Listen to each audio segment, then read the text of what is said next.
তখন নাফরমান বলবে হা হা লাদ্রি, হা হা লাদ্রি, হা হা লাদ্রি, আমি ওনাকে চিনি না, ওনার সাথে আমার কোনো পরিচয় নাই, ওনার সাথে আমার কোনো সম্পর্ক নাই, হা হা লাদ্রি, হা হা লাদ্রি। অমনি আমার মাওলা ডাক দিয়ে কাযাবা আদুবুল্লাহ, আমার দুশমন মিথ্যা কথা বলছে, এ কবরের মাটি চাপ দে। অমনি কবরের দুই পাশের মাটি এত জোরে চাপ মারবেন, চাপের জোরে এক পাঁজরে হেঁটে আর এক পাঁজরে লাগাইয়া ফেলাইবেন। বাবারা সহ্য করতে পারবি? আল্লাহ পাকের বান্দা জনাবে মুহাম্মদুর রাসূলুল্লাহ সাল্লাল্লাহু আলাইহি ওয়াসাল্লামের উম্মতগণ, আল্লাহ পাক রব্বুল আলামিন আপনাকে আমাকে এই ফিতনা ফাসাদের জমানায় যখন তামাম দুনিয়ার থেকে ইসলাম মুসলমানদেরকে বিদায় দেওয়ার ষড়যন্ত্র চলতেছে, তামাম দুনিয়ার মধ্যে ইসলাম মুসলমান থাকবে কি থাকবে না এই প্রশ্নের সৃষ্টি হয়েছে, যে জমানায় মানুষ নেকের কাজ ছাড়তেছে, গুনার কাজ ধরতেছে, যে জমানায় মানুষ নেকের কাজে আশ্চর্য হয়, গুনার কাজে স্বাভাবিক থাকে, সেই মুহূর্তে আল্লাহ পাক রব্বুল আলামিন আপনাকে আমাকে কোরআন ও হাদিসের মাজলিস, আলেম ওলামা মুমিন মুত্তাকিন, এই জাকিরিন শাকিরিনদের গুরুত্বপূর্ণ এক দামি মাজলিসে আসার বসার বলা শোনার তৌফিক আল্লাহ পাক দান করছেন। শুকরিয়াতান সবাই বলে আলহামদুলিল্লাহ। এই মাজলিস অনেক গুরুত্বপূর্ণ, অনেক দামি। দুনিয়ার মধ্যে যারা দামি হয় তাদেরকে গার্ড অব অনারের ব্যবস্থা করা হয়। আপনারও দামি হওয়ার কারণে গার্ড অব অনার হিসাবে ফেরেশতাদের মাধ্যমে আল্লাহ পাক রব্বুল আলামিন গোটা এরিয়াকে ঘেরা ফেলাইছেন। অনবরত মাজলিস বা রহমত এবং সাকিনা বর্ষণ করতেছেন। শুধু তাই নয়, আল্লাহ পাক রব্বুল আলামিন আপনাকে আমাকে কেন্দ্র করে ফেরেশতাদের মধ্যে আলোচনাও শুরু করছেন। সবাই সুবহানাল্লাহ। একবার সুবহানাল্লাহ পড়ার সাথে সাথে আমলনামায় 1000 নেকি লেখা হয়ে যায় এবং 1000 গুনাহ আমলনামার থেকে ঝরে যায়। লাভ আইটেম না লস আইটেম? লাভ আইটেম। এই মাজলিস এত গুরুত্বপূর্ণ, এত দামি। লন্ডির মধ্যে যখন জামা কাপড় দেওয়া হয়, জামা কাপড়গুলি ময়লা থাকে, লন্ডিওয়ালা যখন ফেরত দেয় পরিষ্কার। মাজলিস যখন ঢুকছিলাম আমল নামায় গুনার বহুত ময়লা ছিল, আল্লাহ পাক কবুল করলে মাজলিস থেকে বের হয়ে যাবে, গুনাহ সব সাফ হয়ে যাবে, ক্লিয়ার, একেবারে সাফ। আমার বক্তব্য না, এই মাজলিসকে কেন্দ্র করে বুখারীর মধ্যে রওয়ায়াত আসছে, আল্লাহ পাক রব্বুল আলামিন ফেরেশতাদের সাথে বিভিন্ন প্রশ্ন এবং জবাব দেওয়ার পরে কি সিদ্ধান্ত দেন? উশহিদুকুম আন্নী কদ গফারতু লাহুম। ফেরেশতারা সাক্ষী থাক, গোটা মাজলিসের বান্দাদের গুনাহ খাতা আমি সব মাফ করে দিছি।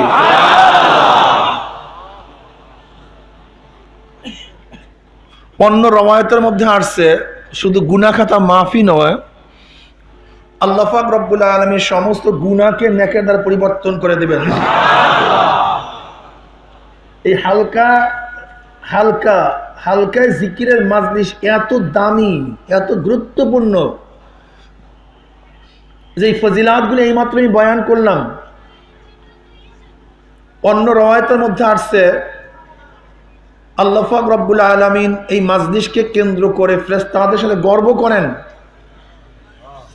ওয়ান মাবিয়া রাদিয়াল্লাহু তাআলা আনহু قال خرج رسول الله صلى الله عليه وسلم على حلقة من أصحابه قال ما أجلسكم قالوا جلسنا نذكر الله ونحمد على ما هدانا الإسلام ومن النبي علينا قال الله ما أجلس ذلك قالوا الله ما أجلس ذلك قال رسول الله صلى الله عليه وسلم আমা ইন্নী লাম আস্তাহলিকুম তুহমাতাল লাকুম ওয়ালাকিন আতানি জিবরাইল ফাআখবারানি আন্নাল্লাহু ইবাহিকুল মালাইকা রাহু মুসলিম শরীফ হাদিসের মধ্যে আসছে নবী আলাইহিস সালাতু ওয়াস সালাম সাহাবায়ে কেরাম রিদওয়ানুল্লাহি তাআলা আলাইহিম আজমাইনদের এমন এক হালকার নিকট থেকে, আরবিতে হালকা বলা হয় একত্রিত হইয়া বসাকে। এই যে বসছেন না, এই বসাটা কি আরবিতে হালকা বলা হয়, ইস্তেমাইয়াত। এরকম সাহাবাদের এক হালকার নিকট থেকে রওনা করলেন। নবী আলাইহিস সালাতু ওয়াস সালাম প্রশ্ন করলেন, হে সাহাবারা কেন বসছো, কি করতেছো? অলু, সাহাবারা জবাব দিলেন, নাসকুরুল্লাহ, আমরা বৈশা বৈশা মাওলার জিকির করতে আছি। ওয়া নাহমাদু আলা মা হাদানিল ইসলাম, এবং ওই মাওলার প্রশংসা করতেছি যে মাওলাই কারীম শিরক বেদাত কুফর নিফাকের থেকে মুক্তি দিয়ে হেদায়েতের ধনে ধন্য করেছেন, সেই মাওলার প্রশংসা করতেছি। নবী আলাইহিস সালাতু ওয়াস সালাম কসম কাটলেন, আল্লাহর কসম, তোমরা যেই জবাব দিছো এই উদ্দেশ্যে এখানে বসছো। সাহাবারাও কসম কাটলেন, আল্লাহর কসম, আমরা যেই জবাব দিছি উদ্দেশ্যে বসছো, অন্য কোনো উদ্দেশ্যে বসি নাই। নবী আলাইহিস সালাতু ওয়াস সালাম বললেন, হ্যাঁ আমার সাহাবারা জানো আমি কেন কসম কাটলাম? এই মাত্র আমার কাছে জিবরাইল আসছে, আমাকে খবর দিয়া গেল আল্লাহ পাক রব্বুল আলামিন তোমাদেরকে নিয়ে ফেরেশতাদের মধ্যে গর্ব করতে আছে। এই মাজলিস এত গুরুত্বপূর্ণ, এত দামি, খুব খেয়ালের সাথে বয়ান শোনা চাই, খুবই খেয়ালের সাথে। আমার তন ও মন, আমার শরীর এবং মন এখানেই থাকবে। শরীর এখানে, মন বাড়িতে, বয়ানে ফায়দা হবে না। মন এখানে, শরীর বাড়িতে, তাতেও ফায়দা হবে না। শরীর এবং মন উপস্থিত রেখে দুনিয়ার সমস্ত খেয়াল দূর করে খুবই খেয়ালের সাথে কিছু নসিহত শোনা চাই। আল্লাহ পাক রব্বুল আলামিন হয়তো বা কোনো একটা কথার উসিলায়ও হেদায়েতের মালা আমাদের গলায় পরাইয়া দিতে পারে। আমি যে আয়াত শরীফ তেলাওয়াত করছি, আল্লাহ পাক কালামে পাকের মধ্যে ফরমান, হুয়াল্লাযী বাআসা ফিল উম্মিয়্যিনা রাসূলাম মিনহুম, ওই সত্তা যিনি প্রেরণ করেছেন উম্মীদের মধ্য থেকে একজন উম্মি, কাজটি ইয়াতলু আলাইহিম আয়াতিহি, তিনি মানুষদেরকে কোরআন তেলাওয়াত করিয়া শোনাবেন। ওয়া ইউযাক্কিহিম, তাজকিয়া নফস করাবেন। ওয়া ইউআল্লিমুহুল কিতাব, কিতাবের ইলম শিক্ষা দিবেন। ওয়াল হিকমা, এবং হাদিস তিনি বয়ান করবেন। হুয়াল্লাযী, কোন সত্তা, কে সে? হুয়াল ওয়াজিবুল ওজুদ আল মুস্তাজমিউ লিজামি সিফাতিল কামালিয়্যা, সত্তাকে, আল্লাহকে, যিনি সমস্ত পরিপূর্ণ গুণে গুণান্বিত, সব সময় অস্তিত্বের মধ্যে আছেন, তিনি হলো সত্তা। সমস্ত গুণে পরিপূর্ণ, গুণে গুণান্বিত, পরিপূর্ণ গুণে, এবং কখনো কোনো অবস্থাতেই তার অস্তিত্ব বিলীন হয় না, ধ্বংস হয় না, সব সময় অস্তিত্বের মধ্যেই আছেন, তিনি হলো সত্তা। ঠিক না? আমরা আল্লাহকে সবাই মানি না? জোরে বলেন। খ্রিস্টানরাও আল্লাহকে মানে, ইহুদিরাও আল্লাহকে মানে, হিন্দুরাও সৃষ্টিকর্তা আল্লাহকে মানে, আমরাও। কিন্তু পার্থক্যটা কি? এই পার্থক্য যদি বুঝতে পারি তাহলে হাজারো মাসালা হল হয়ে যাবে। ইহুদিরা আল্লাহকে মানে, কিন্তু একজন না, দুইজন, ওজায়ের ইবনুল্লাহ। আল্লাহ তো আছে, আর ওজায়ের তার সন্তান। তা কি করছে? আল্লাহকে মানছে, সাথে সন্তান দিয়া। খ্রিস্টানরা আল্লাহকে মানে, কিন্তু একজন না। মারিয়াম আলাইহিস সালাতু ওয়াস সালামকে আল্লাহর স্ত্রী বানায় দিছে, ঈসা আলাইহিস সালাতু ওয়াস সালামকে তার সন্তান বানায় দিছে। মানছে ঠিকই, কিন্তু স্ত্রী ও সন্তান সহকারে। হিন্দুরাও আল্লাহকে মানে, ভগবান বলতে ওরা আসলে আল্লাহকেই বুঝায়, গুণবান, রূপবান, ভগবান। যে অনেক গুণে গুণান্বিত তাকে বলা হয় গুণবান, অনেক রূপে রূপান্তরিত তাকে বলা হয় রূপবান।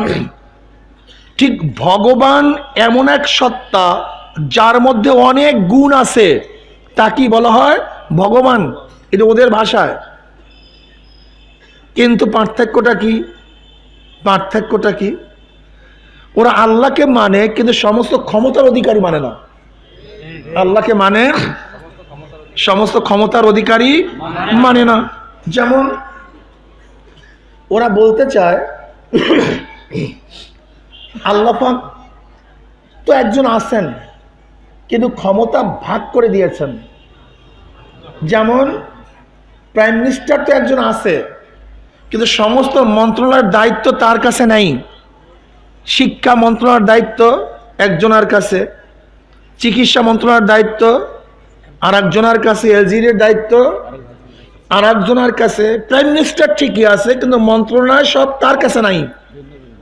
ঠিক তারাও বলে আল্লাহ একজন ঠিকই আছে, কিন্তু সমস্ত ক্ষমতার অধিকারী তিনি নন, ক্ষমতা ভাগ হয়ে গেছে। যেমন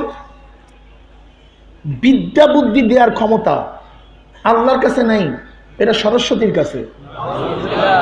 কাজে কি করতে হবে? যেই মন্ত্রণালয়ের দায়িত্ব যার কাছে, ওই কাজ তার থেকেই নিতে হবে। তা যেহেতু বিদ্যা বুদ্ধি দেওয়ার ক্ষমতা কার কাছে? সরস্বতীর কাছে। কাজে আমি যদি বিদ্বান হইতে চাই, অবশ্যই আরাধনা করতে হবে, পূজা করতে হবে, ইবাদত করতে হবে, সেজদা দিতে হবে কাকে? সরস্বতীকে। সত্তা আছে, বিদ্যা বুদ্ধি দেওয়ার ক্ষমতা নাই, বিধায়ী আমি সরস্বতীর কাছে গিয়া মাথা নত করছি বিদ্বান হওয়ার জন্য। এটা কার বিশ্বাস? কথা বলেন। হিন্দু এমন কোনো ব্যবসায়ী নাই যেই ব্যবসায়ী ঘরের মধ্যে গণেশের কোনো মূর্তি নেই। আমাকে দেখাতে পারবেন না। কারণটা কি? তারা আল্লাহকে মানে, কিন্তু ধনী বানানো এবং না বানানোর ক্ষমতা কে? এর জন্যই গণেশকে তপস্যা করতে হবে, পূজা করতে হবে, তার সন্তুষ্ট অর্জন করার জন্য। যদি আমি গণেশকে পূজা করতে পারি, সন্তুষ্ট অর্জন করতে পারি, আমি কি হয়ে যাব? ধনী হয়ে যাব। কালীকে কেন পূজা করে? জোলা, কলেরা, বসন্ত, রোগ শোক থেকে মুক্তি দেওয়ার ক্ষমতা কালীর কাছে। কাজে আমি যদি কালীকে তপস্যা করতে পারি, রোগ শোক ভালো হয়ে যাবে, হবে না। এরকম ভাবে এক একটা মন্ত্রণালয়ের দায়িত্ব এক একজনের কাছে। বিদায় ৩৩ কোটি দেব দেবী। মনসা দেবীর কাছে এক ধরনের ক্ষমতা, গঙ্গী দেবীর কাছে এক ধরনের ক্ষমতা, অগ্নি দেবীর কাছে এক ধরনের ক্ষমতা, লক্ষ্মী দেবীর কাছে এক ধরনের ক্ষমতা, দেবী দেবীর কাছে এক ধরনের ক্ষমতা। এর জন্য ক্ষমতা বিকেন্দ্রীকরণ হয়ে গেছে, বিধায়ী তারা বিভিন্ন ধরনের মূর্তি বানিয়ে তার তপস্যা করে। তা মানলো কিভাবে? আল্লাহ একজন আছে, কিন্তু সমস্ত ক্ষমতার অধিকারী তিনি নন। ইহুদিরাও মানছে, কিন্তু সাথে ছেলে লাগাইয়া দিছে। খ্রিস্টানরাও মানছে, সাথে স্ত্রী সন্তান লাগাইয়া দিছে। আমরাও মানি। কিভাবে মানি? এইটা খুব ভালো মতো বুঝতে হবে। এইটা যদি বুঝি তাহলে হাজারো মাসআলা হল হয়ে যাবে। আমরা কিভাবে মানি? কুল হুয়াল্লাহু আহাদ, আল্লাহু সামাদ, লাম ইয়ালিদ ওয়া লাম ইউলাদ ওয়া লাম ইয়াকুল লাহু কুফুয়ান আহাদ হিসাবে মানি। আমরা মনে করি আল্লাহ এক, একক, তার কোনো সন্তান নাই, স্ত্রী নাই, তিনি জন্ম হন নাই, জন্ম দেন নাই। জন্ম হন নাই। আল্লাহ পাকের সিফাত দুই ধরনের। কয় ধরনের ভাই? ওজুদি, সলবি। আল্লাহ পাকের সিফাত গুণ কয় ধরনের? ওজুদি, সলবি। ওজুদি আবার দুই প্রকার, জাতি এবং আফআলি। জাতি গুণ আল্লাহর সত্তার সাথে সব সময় মজ্জাগত। আল্লাহ পাকের জাতি গুণ আল্লাহতে কখনো কোনো অবস্থাতেই পৃথক হয় না। যেমন আল্লাহ পাক হায়াত, হাই, তিনি জিন্দা, মৃত্যুর দ্বারা কোনোদিন তিনি আচ্ছন্নিত হন না, এই গুণে তিনি গুণান্বিত হন না। আল্লাহ পাক বাসির, আল্লাহ পাক দেখেন, অন্ধত্বর সাথে আল্লাহ পাক কখনো গুণান্বিত হন না। আল্লাহ পাক সামে, আল্লাহ পাক শোনেন, বদিরের গুণে কোনো সময় গুণান্বিত হন না। আল্লাহ পাক আলেম, আলিম, তিনি জানেন, মূর্খতার গুণে তিনি কখনো গুণান্বিত হন না। এই গুণগুলি সত্তাগত, আল্লাহর সাথে সবসময় মুত্তাসিফ, সবসময় জনন অবস্থায় থাকে, ঠিক না? আটরে সিফাত আফআলিয়া, কাজের গুণ, যেই গুণটা আল্লাহর সাথে কখনো থাকে কখনো থাকে না। যেমন আল্লাহ পাক মৃত্যু দান করেন, এই গুণ তার মধ্যে আছে, কিন্তু সবসময় সবাইকে মারেন না, কখনো মারেন কখনো বাঁচায় রাখেন। আল্লাহ পাক হায়াত দানকারী, সবাইকে সবসময় হায়াত দান করেন না, কখনো কাউকে হায়াত দান করেন, কাউকে মৃত্যু দেন, ঠিক না? আল্লাহ পাক খালেক, সবসময় সৃষ্টি করেন না, কখনো কাউকে সৃষ্টি করেন, কাউকে করেন না। এগুলো সিফাত আফআলিয়া। আর সিফাতে সলবি, যেই গুণে আল্লাহ পাক কখনো গুণান্বিত হন না, যেই গুণে আল্লাহ পাক কখনো গুণান্বিত হন না। যেমন লা জাওহারা লাহু ওয়ালা জিসমা লাহু, আল্লাহ পাকের কোনো আকৃতি নাই, আল্লাহ পাকের কোনো শরীর নাই। লা মিসলা লাহু, আমার মাওলা পাক রব্বুল আলামিনের কোনো উদাহরণ নাই। কি কথা, ঠিক না? কোনো কি নাই? উদাহরণ নাই, যে এরকম আল্লাহ না, তার কোনো উদাহরণ নাই। সে উদাহরণের চেয়ে অনেক ঊর্ধ্বে। যেরকম আল্লাহ পাক কাউর থেকে জন্ম নেন নাই, জন্ম দেন নাই, এই গুণে তিনি গুণান্বিত না, এটা সলবি, ঠিক না? শিরক কাকে বলা হয়? শিরক কি জিনিস? আল্লাহ পাকের গুণের সাথে কাউকে গুণান্বিত করার নামই শিরক। আল্লাহ পাকের গুণের সাথে কাউকে গুণান্বিত করাই কি শিরকটা বুঝতে হবে। যদি শিরকটা বুঝি তাহলে সামনে মাসালা বুঝতে পারবো। তা বলতে পারেন হুজুর আল্লাহ পাক বাসির, আল্লাহ পাক দেখেন, আমরাও তো দেখি, তা তো শিরক হয়ে গেল। আল্লাহ পাক সামে, শুনেন, আমরাও তো শুনি, তা তো শিরক হয়ে গেল। আল্লাহ পাক হাই, আল্লাহ পাক জিন্দা, আমরাও তো জিন্দা, তা আল্লাহ পাকের সাথে সামঞ্জস্য হয়ে গেল, তা এটা শিরক হবে না? বলে না। বলে কেন? বলে শোনো, আমরা আগেই বলছি আল্লাহ পাকের সিফাত, আল্লাহ পাকের গুণ পূর্ণ। আমাদের গুণ আমরা দেখি, আল্লাহ কথা বলেন না কেন? সবাই চুপ করে, কি ঘুমায় পড়ছেন নাকি? আমরা শুনি, আল্লাহ পার্থক্যটা কি? আমাদের শোনা নাকেস, অপূর্ণ, আমাদের দেখা নাকেস, অপূর্ণ, কিন্তু আল্লাহ পাকের দেখা, অর্থাৎ আমরা কাছে দেখি, দূরে দেখি না। আল্লাহ পাক কাছেও দেখেন, দূরেও দেখেন। আমরা আলোতে দেখি, অন্ধকারে দেখি না। আমার মাওলা পাক রব্বুল আলামিন আলোতেও দেখেন, অন্ধকারেও দেখেন। পার্থক্য বুঝেন? কেমন দেখা? দেখেন, 7 তবক জমিনের নিচে কুচকুচে কালো পাথরের উপরেও যদি ছোট্ট এক পিপিলিকা, সেটা আমার আল্লাহ দেখেন।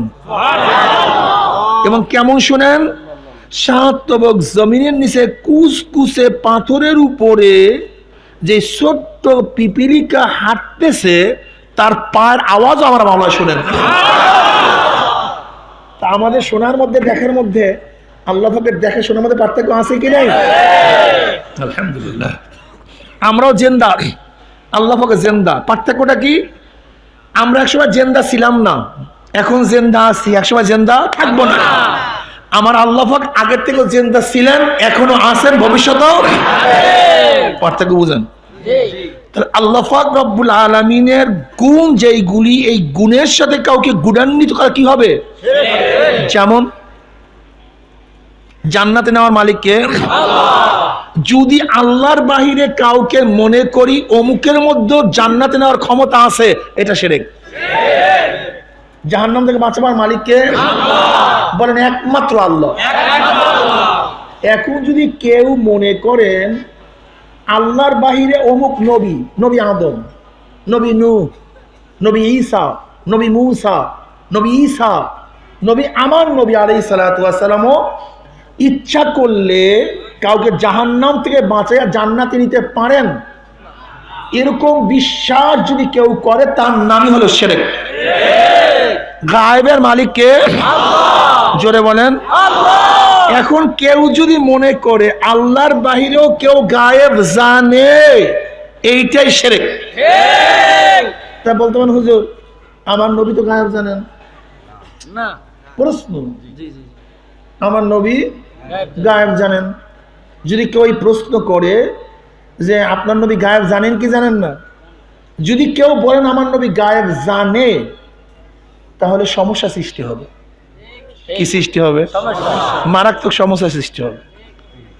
ধরে নেন একজন খ্রিস্টান পণ্ডিত, একজন খ্রিস্টান পণ্ডিত, ইহুদি পণ্ডিত, নাস্তিক পণ্ডিত আইসা আপনার কাছে প্রশ্ন করছে, ভাই তোমার নবীর গুণ বলো তো। আপনি বলেন আমার নবীর এই গুণ, এই গুণ, এই গুণ, এই গুণ, এই গুণ, এই গুণ, তার মধ্যে আর একটা গুণ আছে, তিনি গায়েব জানে, তিনি হাজির নাজির, তিনি হাজির নাজির, তিনি গায়েব জানে। কে প্রশ্ন করছে? কাকে প্রশ্ন করছে? তা আপনি কি বললেন? যে নবী গায়েব। এবার ইহুদি পণ্ডিত আপনাকে প্রশ্ন করছে, ভাই গায়েব অর্থ কি? গায়েব অর্থ কি? অদৃশ্য, যা জানা না। যা অজানা তাকে বলা হয় গায়েব, যা জানা তা গায়েব না। জানা যেখানে আছে সেখানে গায়েব নাই, যেখানে গায়েব আছে সেখানে জানা নাই। এ ব্যাপারে সময় একমত না দ্বিমত? যেখানে জানা আছে সেখানে কি নাই, যেখানে গায়েব আছে এখানে আপনার সবাই একমত না দ্বিমত? যা জানি তা গায়েব না, যা গায়েব তা। এবার সবাই একমত আপনারা বলেন তো অর্থ কি বললাম? যা জানি আর যা গায়েব, কি সবাই একমত? বলতে পারেন হুজুর এই কথাটা এত ভালো মতো বুঝালেন কেন? এইটার উপরে সামনে মাসালা বুঝাবে, সামনে কথা আসবে এখানের উপরই। যা জানি তা গায়েব না, যা গায়েব। আচ্ছা প্রথম যখন মোবাইল আসছে, প্রথম যখন মোবাইল আসছে তখন সবার কাছে কি মোবাইল ছিল? আচ্ছা আমার কাছে গোপনে মোবাইল থাকতে পারে না? আমার কাছে মোবাইল আছে, আপনাদের কারোর কাছে মোবাইল নেই। এই মাজলিসের মধ্যে কারোর কাছে মোবাইল নেই, শুধু মোবাইল আছে কার কাছে? আমার কাছে। ফুট করে পুলিশ বলল যে হুজুর 10 মিনিট পরে এখানে পুলিশ আসবে। কাকে বলছে? আমাকে। জানছে কে? আমি। আপনারা? ব্যাস আমি আপনাদেরকে জানাই দিলাম, ভাই শোনেন 10 মিনিট পর পুলিশ আসবে। আসলে আপনারা দেখছেন 10 মিনিট পর পুলিশ আসছে, 10 মিনিট পর পুলিশ আসছে। এখন আপনারা কি বলবেন? আমি গায়েব জানি? কেন বলবেন না? কেন? আপনারা তো কেউ জানেন নাই, আপনারা তো কেউ জানেন নাই, আপনারা আমাকে কেন বলবেন না আমি গায়েব জানি? এটা বলবেন না কেন? বলেন আমাকে আমি গায়েব জানি কেন? ও তাহলে জানাইলে আর গায়েব, যদি জানায় তাহলে গায়েব। এ সত্য। আচ্ছা এই মাধ্যমটা যদি অন্য মাধ্যমে জানানো হইতো তাহলে আমি গায়েব জানতাম? তাহলে আমি গায়েব জানতাম না। কথাটা বুঝাতে পারিনি। এবার বলেন তো নবী আলাইহিস সালাতু ওয়াস সালাম যেরকম অগ্রিম অনেক খবর জানাইয়া দিতেন, কিভাবে জানাইতেন? ও আচ্ছা দেখছেন, ভালো মতো বুঝে গেছেন। তা যদি নবী আলাইহিস সালাতু ওয়াস সালাম জানাইয়া দেওয়া হয় তাহলে গায়েব থাকে? কই গায়েব কই গেল? গায়েব তুলে গেছে, গায়েব হয়ে গেছে। হুজুর আপনার দলিল কি? আপনার দলিল কি যে নবী আলাইহিস সালাতু গায়েব জানেন না? দলিল কি? দলিল হলো ওই যে খ্রিস্টান, ইহুদি, নাস্তিক পণ্ডিত আমাকে প্রশ্ন করছে, আমি যদি বলি গায়েব জানেন, নাউজুবিল্লাহ, আমার নবী তাহলে বাটপার হয়ে যায়, আমার নবী ধোঁকাবাজ হয়ে যায়। তাহলে কেন ধোঁকাবাজ হয়ে যায়? আমি সংক্ষিপ্ত দিয়ে একটা উদাহরণ দেব। হুদায়বিয়া সন্ধি সম্পর্কে আপনারা জানেন?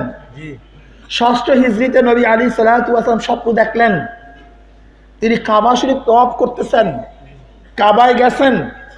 তিনি স্বপ্ন জানাইয়া দিছেন, জিলকাদ মাসে এলান করিয়া দিছেন জিলকাদের গোড়ার দিকে তোমাদের যার যার মনে চায় আমার সাথে রওনা করতে পারো, আমি উমরা করতে যাব।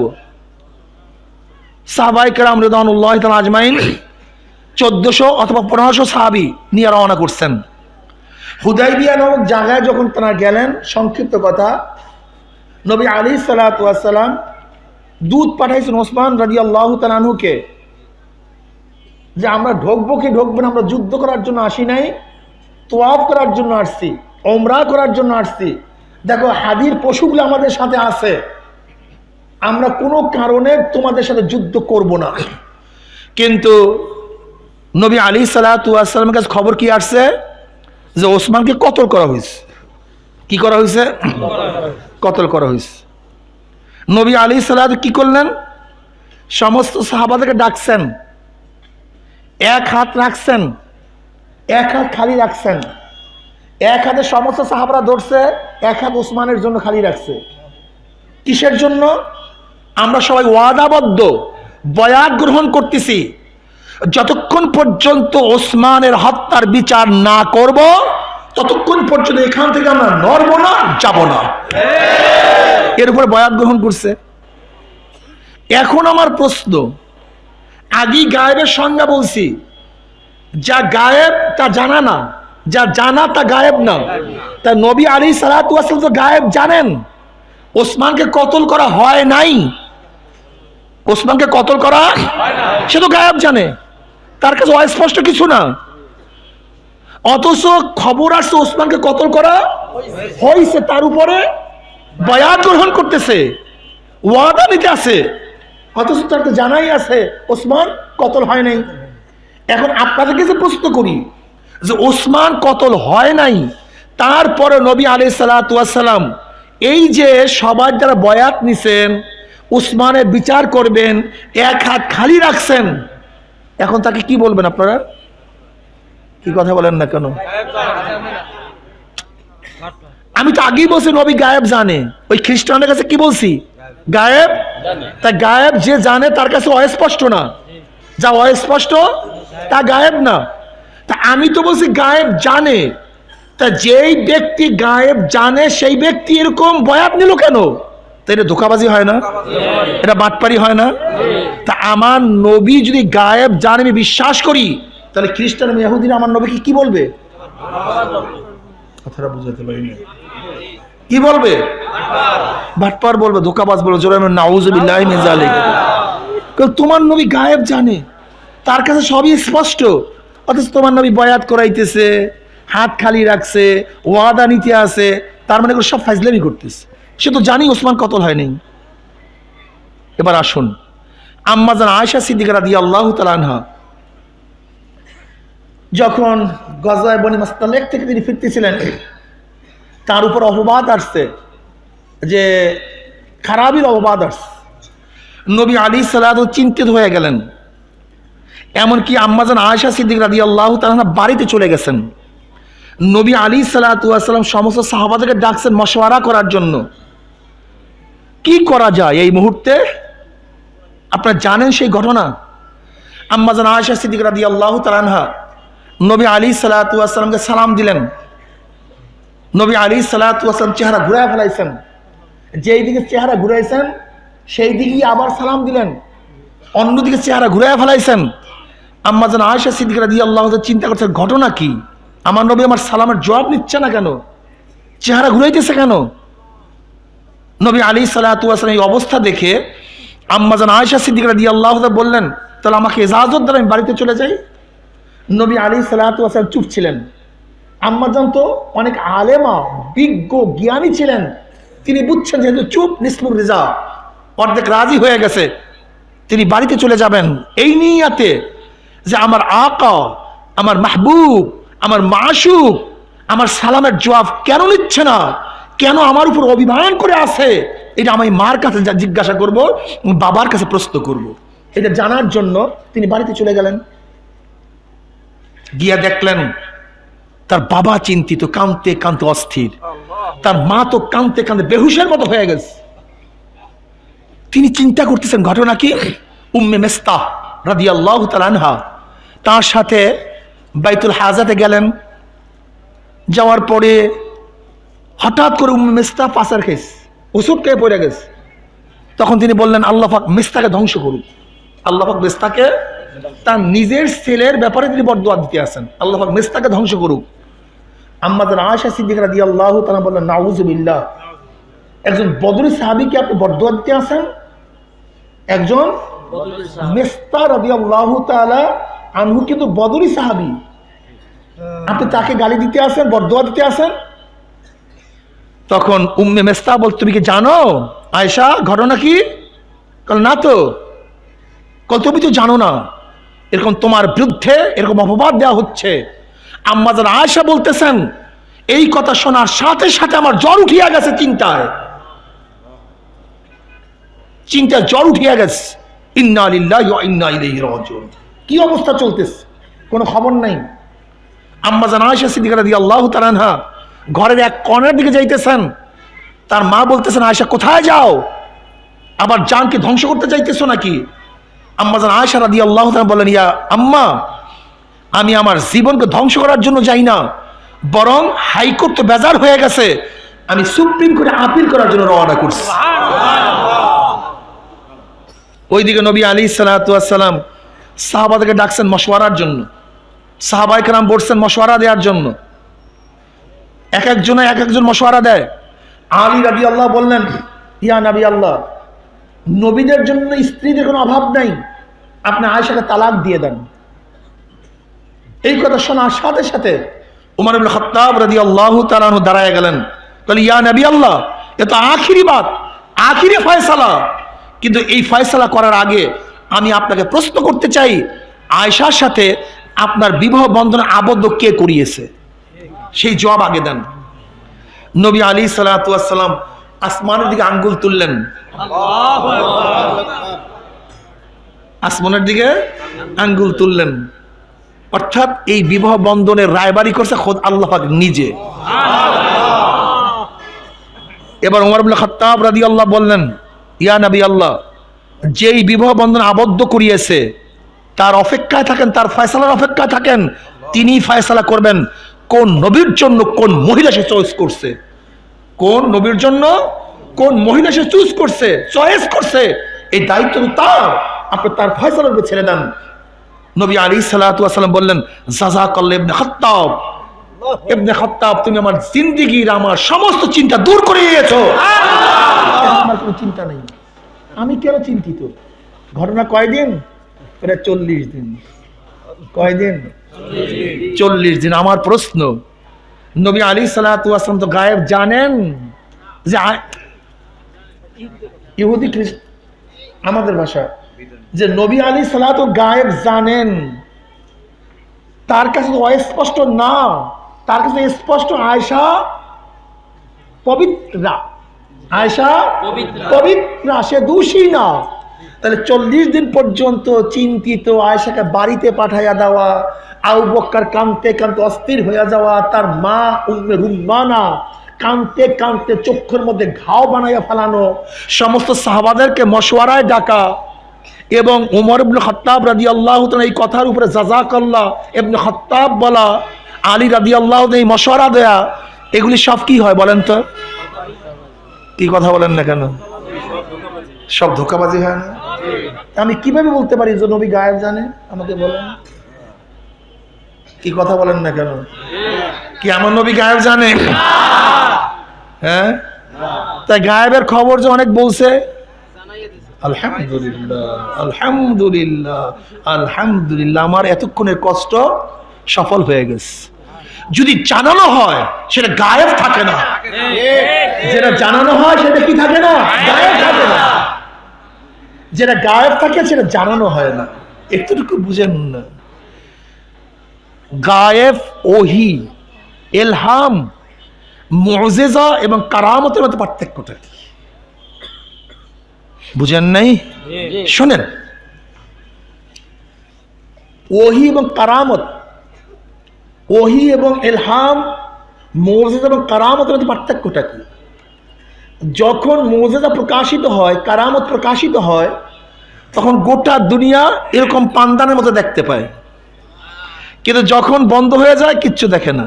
কেমন?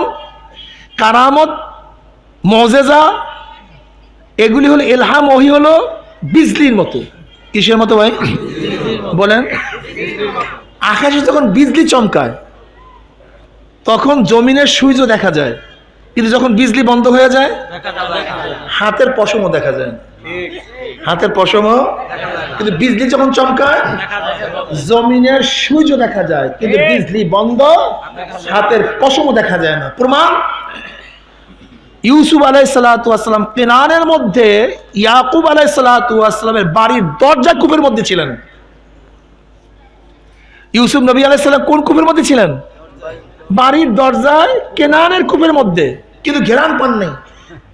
ঘেরান, কিন্তু ইউসুফ আলাইহিস সালাতু ওয়াস সালাম যখন মিশর থেকে ইউসুফ আলাইহিস সালাতু ওয়াস সালাম জামা পাঠিয়ে দিয়েছেন, তখন কিনারে বসিয়া ইয়াকুব আলাইহিস সালাম কি বলতেছেন? আমি ইউসুফের ঘ্রাণ পাইতেছি। কি পাইতেছি? ইউসুফের ঘ্রাণ। এখন খ্রিস্টান ইহুদিরা বলবে তোমাদের নবীরা তো বাটপার কেন? বলে কেন? বলে দেখো, ইউসুফ যখন কেনানের মধ্যে গর্তে ছিল তখন ঘ্রাণ পায় নাই, অথচ একই ব্যক্তি মিশর থেকে যখন জামা পাঠিয়ে দিয়েছে তখন ঘ্রাণ পাইল কিভাবে? আমরা তখন বলবো তুই মুজিজা সম্পর্কে জানোস না, তুই কারামত সম্পর্কে জানোস না, তুই ওহী সম্পর্কে জানোস না, তুই ইলহাম সম্পর্কে জানোস না।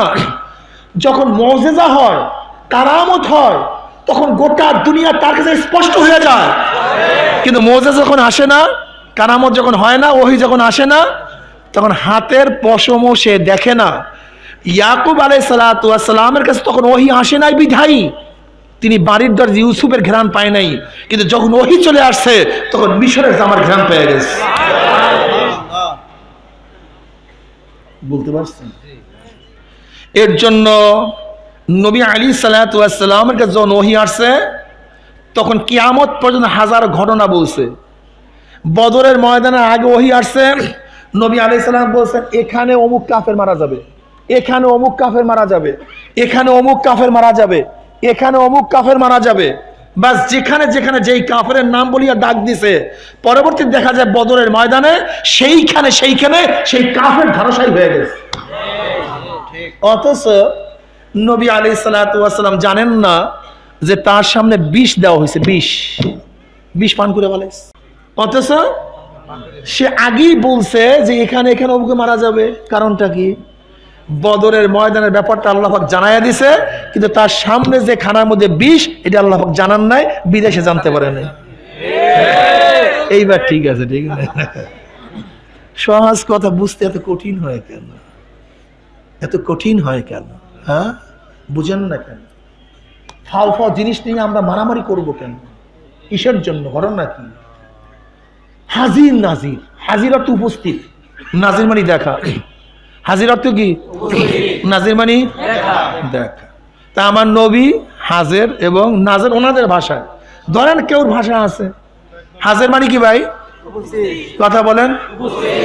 গায়েব মানে যেখানে হাজির আছে সেখানে গায়েব নাই, যেখানে গায়েব আছে সেখানে আমি উপস্থিত, আমি অনুপস্থিত না, আমি অনুপস্থিত, আমি উপস্থিত না। কি কথা সত্য না মিথ্যা? আমি উপস্থিত তার মানে অনুপস্থিত না, আমি অনুপস্থিত তার মানে কথা সবাই ঠিক আছে? আচ্ছা বলেন তো, নবী আলাইহিস সালাতু ওয়াস সালাম দুনিয়াতে আসছে কবে? 570 ঈসাই সালে। বলেন, তার মানে 570 আগে তিনি ছিলেন না? নাকি ছিলেন? যদি থাকেনি তা আসলো কোথার থেকে? সে তো আসেইনি, তারপর আসবেন কেন? কথাটা বুঝতে পারিনি। আমার নবী আসছে কবে? তার মানে 570 আগে তিনি ছিলেন না। যদি থাকিনি তারপর আসছে কি? আমি তো আসি, আবার আসছে কি? কি কথা বলেন না কেন? ও, তা তিনি হাজির না। বেশ ভালো কথা। তিনি কোথায় হিজরত করছেন? কোথায় গেছেন? তার মানে গেছেন, এখানে ছিলেন না। কোথায় গেছেন? তাহলে মদিনায় কোথা থেকে গেছেন? এখন সেখানে নাই। মক্কা থেকে যখন গেছেন তখন আর মক্কায় নাই, যখন মদিনায় ছিলেন তখন মক্কায় নাই, যখন মক্কায় ছিলেন তখন হাজির কই? যখন মক্কায় হাজির তখন মদিনায় গায়েব, যখন মদিনায় গায়েব মক্কায় হাজির। তা হাজির কই, উপস্থিত কই? কি কথা বলেন না কেন? আরে মানুষ রে, আরে মানুষ রে, কি বোকা! যার সত্তা জিন্দা থাকা অবস্থায় মক্কায় থাকতে মদিনায় ছিলেন না, মদিনায় থাকতে তার সত্তা জিন্দা, খোঁজ জিন্দা, খোঁজ জিন্দা অবস্থায় মক্কায় মদিনায় নাই, মদিনায় মক্কায় নাই। আর দুনিয়া থেকে বিদায় হওয়ার পর এখন গোটা দুনিয়া ঘুরে বেড়াইতেছে নাকি? তাই বলতে পারেন হুজুর নবী আলাইহিস সালাতু ওয়াস সালামের সাথে যখন কবরের সাথে সুরাক হয়ে যাবে তখন, হ্যাঁ এটা আল্লাহ পাকের কুদরত। নবী এখানে আসবেন না, আমার নবী এখানে আসতে যাবে কেন বেটায়? আমার নবী তো অনেক বড়, কি বলা ঠিক না? আমার নবী তো মহান, আল্লাহর পরে তার স্থান, আল্লাহর পরই, আল্লাহর পরের চেহারটাই আমার নবী। কি ভাবতেছো কি এত সহজ? আমার নবী, আমার নবীর কবরের সাথে সুরাক হয়ে যাবে রাস্তা, ডাইরেক্ট রাস্তা। মান হাজার রজুল, চেন ওই ব্যক্তিকে, এরকম মান হাজার রজুল, চেন ওই ব্যক্তিকে, এরকম ডাইরেক্ট দেখবে আমার নবীকে। আমার নবীর আসতে হবে কেন? কথাটা বুঝাতে পারি নাই? নবী আলাইহিস সালাতু ওয়াস সালামের গুণ ভিন্ন, আল্লাহর গুণ জোরে বলেন। সমস্ত গুণে কে গুণান্বিত?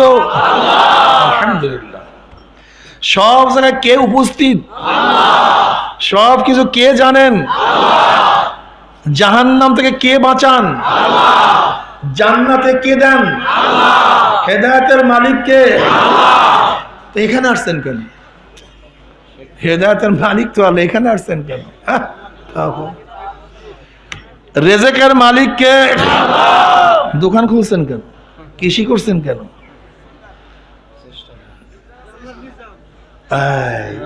বয়ান তো জানা আছে, দেখো আলহামদুলিল্লাহ। সুস্থ করার মালিক কে? ঔষধ খান কেন? ঔষধ আল্লাহ পাকের নিজাম, ব্যবসা বাণিজ্য আল্লাহ পাকের নিজাম। ব্যবসা করলেই ধনী হবা, ব্যাপারটা এরকম না। তুমি ব্যবসা করো আল্লাহ পাকের ইলমে, তোমার যদি ধনী হওয়া থাকে তো হবা, নাহলে সবকিছু ক্লিয়ার। কি কথা ঠিক না? সুস্থ করার মালিককে আল্লাহ। ঔষধ খাও কেন? ওয়াসিলা ওয়াফতাগু ইলাইহিল ওয়াসিলা, তৃষ্ণা মিটাবার মালিককে আল্লাহ। পানি পান করো, এইটা আমার মাওলার নিজাম।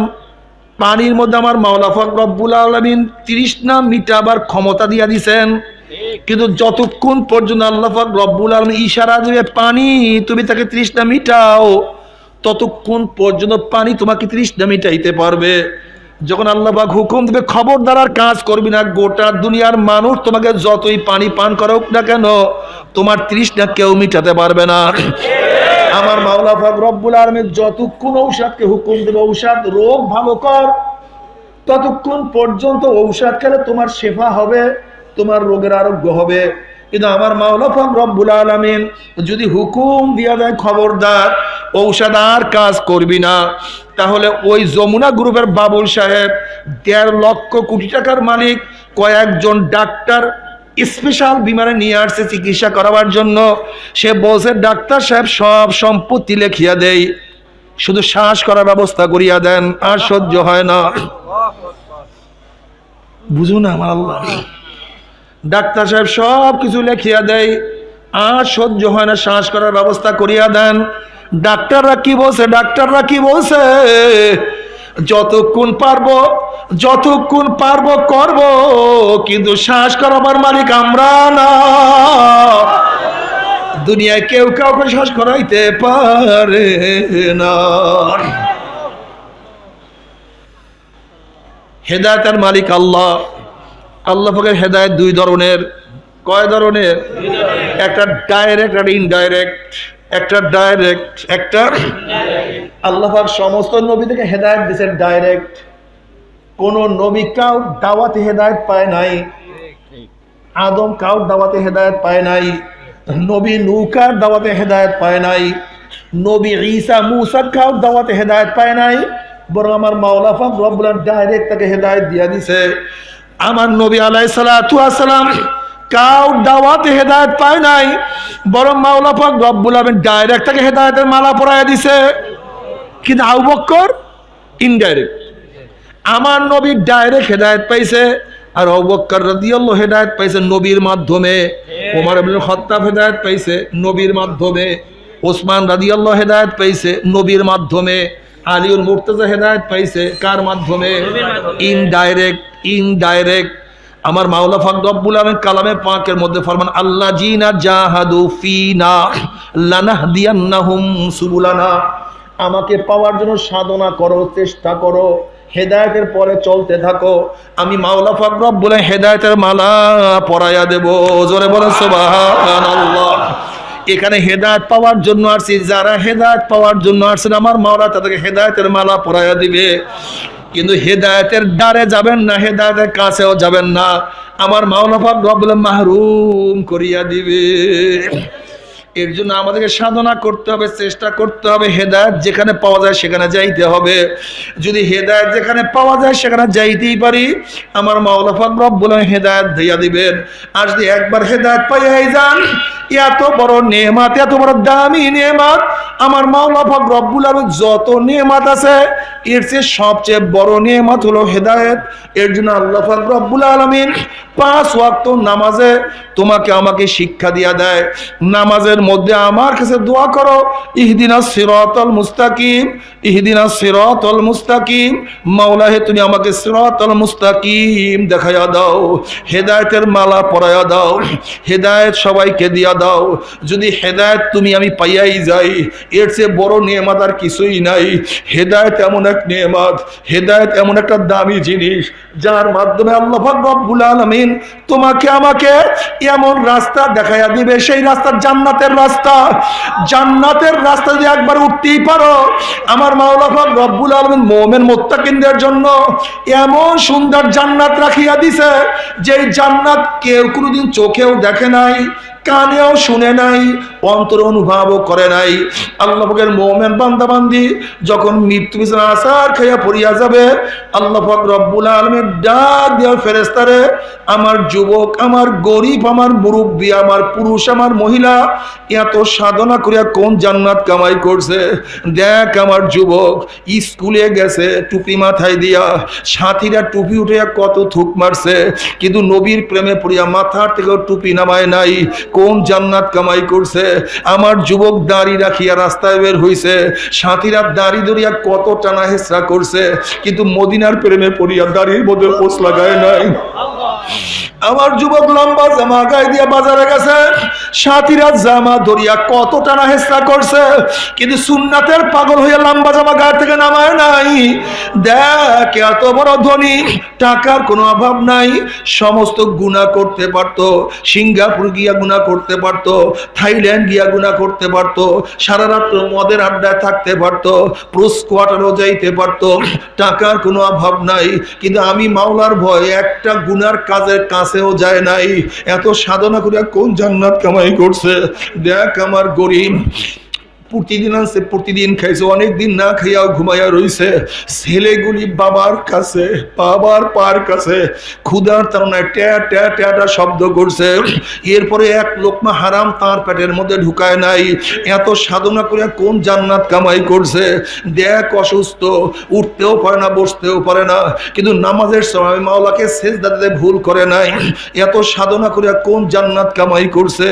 দেখ আমার মহিলা এত সুন্দরী, এত সুস্ত্রী, এত আকর্ষণীয় চেহারা, মাঝে মাঝে চেহারা উন্মোচন করিয়া রাস্তায় বের হওয়ার শখ তার মধ্যে বারবার পয়দা হইছে, কিন্তু যখনই বেপর্দা অবস্থায় রাস্তায় বের হবে হঠাৎ খেয়াল করছে আমার মাওলাই নিষেধ করছে, আমি রাস্তায় বের হতে পারবো না, আমি বোরকা ছাড়া বের হব না।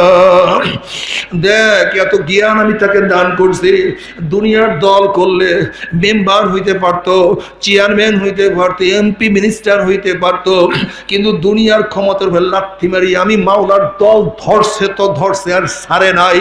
এত সাধনা করে কোন জান্নাত কামাই করছে? খবরদার ওই জান্নাত খানা না দেখাইয়া রুহটাকে কবজ করিস না।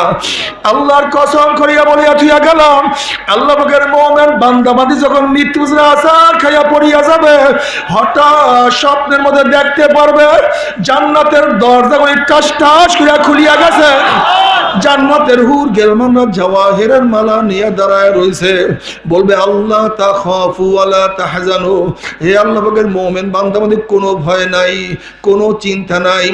এত সাধনা করিয়া কোন জান্নাত কামাই করছো? ওই যে দেখো সেই জান্নাত। ওই জান্নাত দেখার সাথে সাথে আল্লাহ পাকের মুমিন বান্দাবাদী রুহটা পাগলের মতো জান্নাত থেকে দৌড় মারবে, কখন যে শরীরের থেকে রুহ বাইর হইয়া যাইবে আল্লাহ পাকের মুমিন বান্দাবাদী কোনো কিছু টেরও করতে পারবে না। আল্লাহ আল্লাহ তুমি কবুল করিয়া নাও।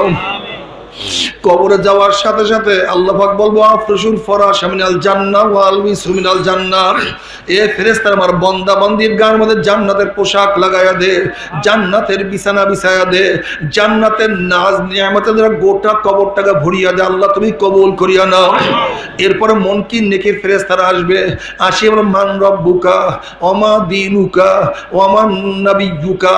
অন্য রাওয়ায়াতের মধ্যে আছে জনাবে মুহাম্মদুর রাসূলুল্লাহ সাল্লাল্লাহু আলাইহি ওয়াসাল্লামের রওজা পাকের সাথে সুরাক হইয়া যাবে, রাস্তা হইয়া যাবে, বলবে মান হাজার রজুল, চেনো এই ব্যক্তিকে।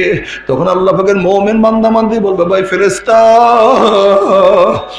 ওই ব্যক্তির প্রেমে পড়িয়া মাথার থেকে টুপি নামাই নাই, ওই ব্যক্তির মহাব্বতে পড়িয়া দাড়ির মধ্যে পোষ লাগাই নাই, এই ব্যক্তির প্রেমে পড়িয়া লম্বা জামা গাড় থেকে নামাই নাই, এই ব্যক্তির প্রেমে পড়ি স্ত্রীকে মহাব্বত করতে পারি নাই, আমার ছেলের মহাব্বত অন্তরে জায়গা দিতে পারি নাই, ব্যবসা বাণিজ্য টাকা পয়সা জায়গা জমি কোনো কিছুর মহাব্বত আমার অন্তরের মধ্যে ছিল না, ওই ব্যক্তির প্রেমে পড়ি আমার জীবনের মহাব্বত করি নাই। ও যে আমার নবী জনাবে মুহাম্মদুর রাসূলুল্লাহ সাল্লাল্লাহু আলাইহি ওয়াসাল্লাম, অমনি আল্লাহ পাক রব্বুল আলামিন ডাক দিয়ে সাদাকা দিয়ে আমার বান্দা সত্য কথা বলছে, ফেরেশতারে জান্নাতের সাথে আমার বান্দার কবরের সাথে সুরাক করিয়া দে, নাজ নিয়ে আমাদের গোটা কবরটাকে ভরিয়া দে। আল্লাহ তুমি কবুল করিয়া নাও। কিন্তু নাফরমান বদমাশ বেঈমানকে যখন বলবে মান হাজার রজুল, চেন ওই ব্যক্তিকে, তখন নাফরমান দেখবে আমার নবীর মাথার সাথে নাফরমানের মাথার মিল নাই, ওর মাথার সাথে খ্রিস্টানদের মাথার মিল, ইহুদিদের মাথার মিল, বড় বড় লুচ্চা নায়কদের মাথার মিল, বড় বড় লুচ্চা খেলোয়াড়দের মাথার সাথে মিল আছে। আমার নবীর মাথার সাথে ওর মাথার মিল নাই, আমার নবীর চেহারার সাথে ওর চেহারার মিল নাই, আমার নবীর পোশাকের সাথে ওর মিল নাই, আমার নবীর সুন্নাতের সাথে ওর ঘরের কোনো মিল নাই, ব্যবসার সাথে কোনো মিল নাই, ওর দলের সাথে কোনো মিল নাই, ওর নেতার সাথে কোনো মিল নাই, ওর চরিত্রের সাথে কোনো মিল নাই, ওর আদর্শের সাথে কোনো মিল নাই, ওর কাজের সাথে কোনো মিল নাই, আমার নবীকে চিনতে পারবে না। তখন নাফরমান চিন্তা করবে কি জবাব দেব, কোনটা সঠিক কোনটা বেঠিক, কোনটা ভুল কোনটা সঠিক নির্ধারণ করতে পারবে না। তখন নাফরমান বলবে হা হা লাদ্রি, হা হা লাদ্রি, হা লাদ্রি, আমি ওনাকে চিনি না, ওনার সাথে আমার কোনো পরিচয় নাই, ওনার সাথে আমার কোনো সম্পর্ক নাই, হা হা লাদ্রি, হা হা লাদ্রি। অমনি আমার মাওলা ডাক দিয়ে কাযাবা আদুবুল্লাহ, আমার দুশমন মিথ্যা কথা বলছে, এ কবরের মাটি চাপ দে। অমনি কবরের দুই পাশের মাটি এত জোরে চাপ মারবে, চাপের জোরে এক পাঁজরে কাটে আর এক পাঁজরে লাগাইয়া ফলাইবেন। বাবারা সহ্য করতে পারবি? ওই আযাব তো কেউ সহ্য করতে পারবো না। আল্লাহ আল্লাহ তুই আমাদের সবাইকে মাফ করিয়া দাও। বাবারে আমরা ধোকার মধ্যে পড়ছি, আসলে মাটির কবর আসল কবর না। মুমিন মুত্তাকিনদের জন্য চতুর্থ আসমান ইল্লিন আসল কবর, আর বদমাশ বেঈমানদের জন্য 7 তবক জমিনের নিচ সিজ্জিন জাহান্নামের কুয়া আসল কবর। আল্লাহ তুমি আমাদের সবাইকে মাফ করিয়া দাও। আযাবুল কবর হক, কোন কবর আযাব সত্য, কোনো সন্দেহ নাই রে বাবা। এমন কোন হাদিসের কিতাব নাই যে হাদিসের কিতাবের মধ্যে কবর আযাবের বয়ান নাই। তুমি কি বুখারী শরীফের রওয়ায়াত দেখো নাই? জনাবে মুহাম্মদুর রাসূলুল্লাহ সাল্লাল্লাহু আলাইহি ওয়াসাল্লাম দুই কবরের নিকট থেকে রওনা করলেন। আল্লাহর হাবিব বলেন এই দুই কবরের মধ্যে আযাব চলতে আছে।